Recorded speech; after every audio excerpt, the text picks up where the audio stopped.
Hello everyone, another Wednesday, another whiskey with me, Phil.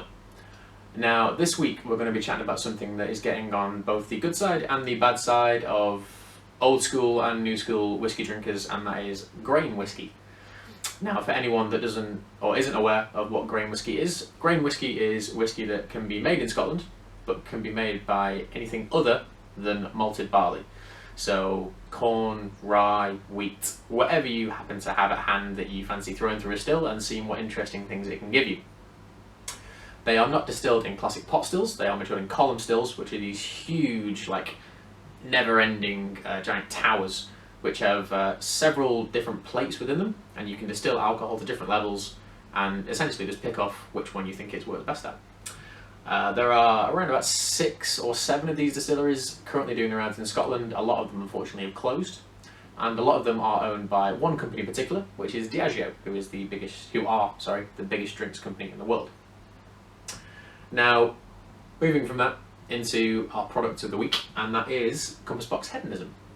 Now this is, as far as I'm aware, in 2009 when it was launched and when it won Best Blended Grain Whiskey in the World from the WWA, it was the first of its kind in the modern whiskey world. So the first blended grain that had come out in a very long time. Everything prior to that would have been malts, and then prior to that, from like 1963 backwards, everything was blended anyway.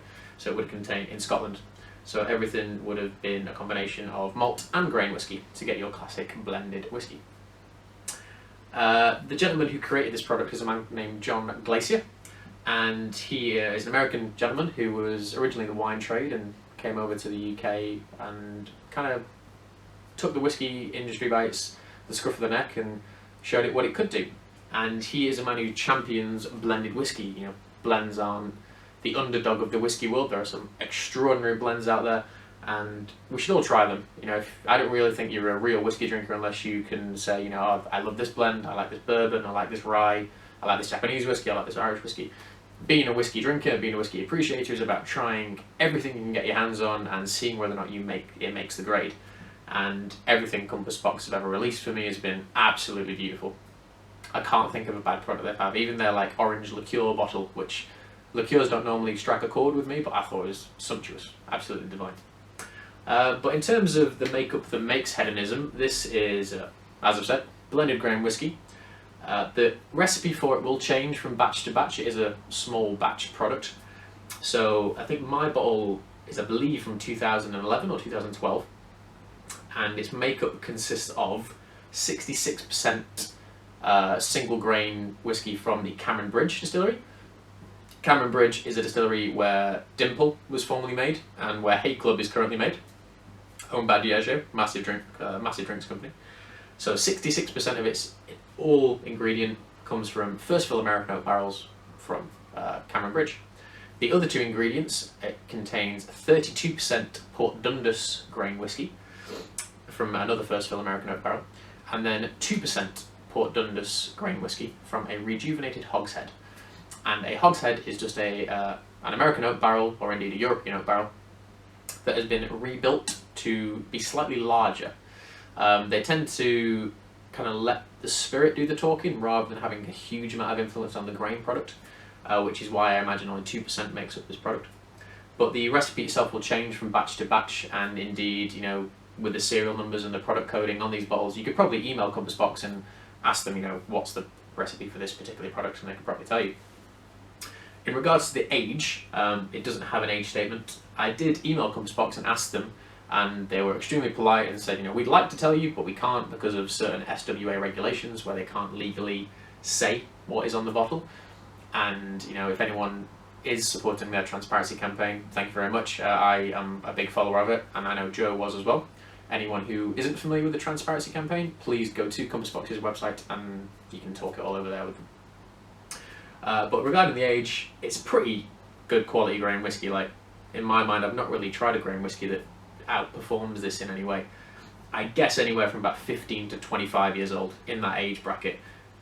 There's still a little bit of spirit coming through. You kind of get that heady ethanol feel from it. As soon as your nose hits it, you do get a big hit of alcohol. After you're past that though, those big, ripe American oak flavours come through. But yeah, I'd say a good sort of 15 to 25 years. It's really, really good quality stuff. But yeah, as I've said, natural colour. Non-chill filtered, 43%, blended grain. Crack on.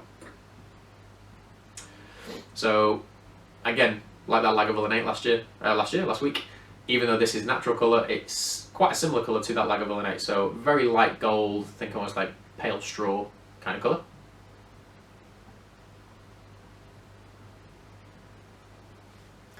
Instantly you're transported to bourbon warehouses. Loads of caramel, loads of vanilla, desiccated coconut. Little hints of kind of char grilled exotic fruits like pineapples and mangoes.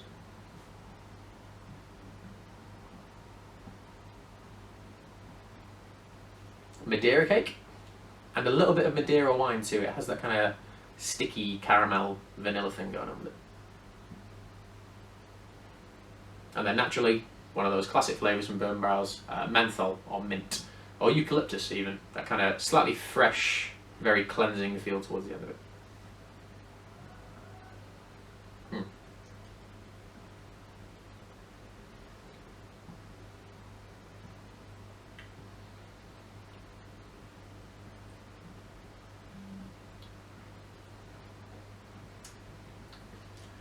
It's so velvety. It hits your tongue and it just kind of coats itself all around your mouth. It's actually quite spicy. As soon as it hits your tongue, this isn't the first whiskey I've had today, so my tongue's become adjusted to 40% and above. Lovely attack of kind of white and black pepper. Really kind of zingy spice across all of your tongue. Slightly sour fruit. Apples, kind of just past their sell-by date, peaches and that kind of thing.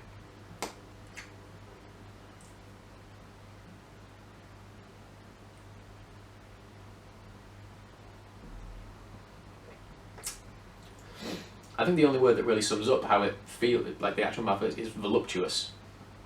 It's big and it's expansive, it gets into every corner of your mouth and just fills it with that beautiful, rich, decadent American oak influence. Truly spectacular. I mean, I've already sang Compass Box's praises enough at this point, but they really do that. They know their stuff. Like John and Greg, who's the assistant whiskey maker, they're taking this world by storm. Just because it's a blend doesn't mean it's bad. On to the finish.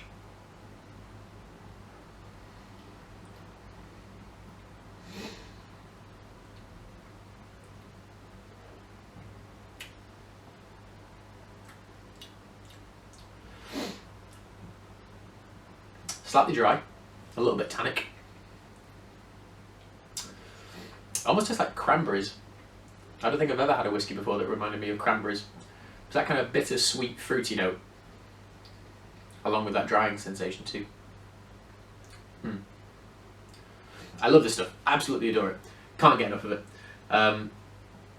In the past 2 years or so, there's obviously been a lot of grain products that have been released for essentially, you know, a market demand. It is somewhat of an untapped resource in the whiskey world. It's blended grain, you know, grain whiskey in general. They're mainly used to bulk out blended whiskies. So Diageo own Johnny Walker, so obviously they need a lot of blended whiskey to pack that out. Pernod Ricard, who make Chivas Regal, I think they use Strathclyde distillery. And then White Mackay, who own Dalmore, as well as White Mackay blended whiskey, they use Invergordon to pack out their blended whiskey as well. A couple of prime examples, if you have tried this and you really like it, if you were looking for another recommendation, William Grant & Sons, they have a product called Girvan, which is their lowland grain whiskey. They use it for their Grant's blends. And they have there's a 25 and a 30-year-old, which were limited edition releases, but they have one standard bottle called the 4 Apps, which is like this, but just a little bit more affordable. So I think this now retails for anywhere between about £55 to £60, whereas the 4 Apps is about 45, maybe even a little bit less. And it's essentially just a junior version of this. I don't think it's as old, assuming my ages are correct with this bottle. I think it's only around 8 to 10 years old. But it's wonderful. It's loads of kiwi and mango. It really kind of punches up that exotic fruit now.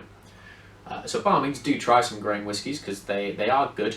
There's obviously one brand in particular that has got a lot of market demand and a lot of market space. TV adverts and all that kind of thing, and the release of one of their new products. Obviously, I'm talking about Hay Club.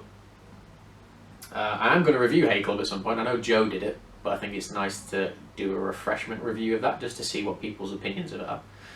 And they brought out a new one called the Clubman, which I'm trying to get hold of because obviously that's quite an important review. It's an important product to get whiskey drinkers' opinions across. Is it good? Is it bad? Is it okay? Does it taste well? These are things that we need to know. In terms of an overall score for this product, I'm going to give that, and again, like last week, solid 8 out of 10. I adore this thing to bits. It's not everyone's cup of tea, and people who've tried it, well, if you are going to try it after this review, you might not like it, which is fine. If you don't like it, doesn't mean that you're wrong or I'm wrong. It just means your own personal taste is leading the way, and it might be a bit too sweet, it might be a bit too spicy. Try it with a little bit of water, because that big hit of caramel and vanilla comes out even more. But yeah, please do try as much whiskey as possible, because that's why so much of it is made from all over the world, because everyone has different tastes, and becoming a true appreciator of whiskey is about trying as much as you can and giving your own personal verdict on it. Yes, that's this week's review. Comes Box Hedonism. And just to tell you guys about a few more things I'll be doing over the next couple of weeks. When I did the whiskey tour video, I asked for opinions and what people wanted me to review. This came up as one of the top, which is why I'm doing it. And the other two that came up as quite high contenders were the Jefferson's Red Wine Cask. So I'll be doing that next week. And also, because it's an absolute monster of a bottle, the Lafroig 10 Cask Strength. So these two will be next week's and the week after's review. And then after that, I'm going to proceed with something that Joe was sort of in the process of starting to get going, which is going to be a beginner's guide to whiskey. So it's going to be 6 weeks, and instead of just doing like, this is Auchentoshan, a lowland whiskey, this is Glenfarclas, a Speyside whiskey, I'm going to be doing 2 different distilleries from those regions, sort of not against each other, but just comparing, because you can walk into any good whiskey shop around the world and go, oh, I like Speyside whiskies, and guarantee the person who works there will go, well, which ones? Because even though Speyside is renowned for being that soft, classically light area, there will be whiskies in there like Craigellachie, which are a bit spicier, a bit saltier than usual. Things like Cardew, which are super easy drinking. Things like Aberlour and Macallan, which have soft parts about them, but then really spicy sides too. So I'll be doing 2 against each other, and I've sort of got the lineup in place. I'm just trying to find samples of the products and that kind of thing. But anyway, yeah, thank you for watching. That is what's coming up in the next couple of weeks, and I hope you have a great day. See you around.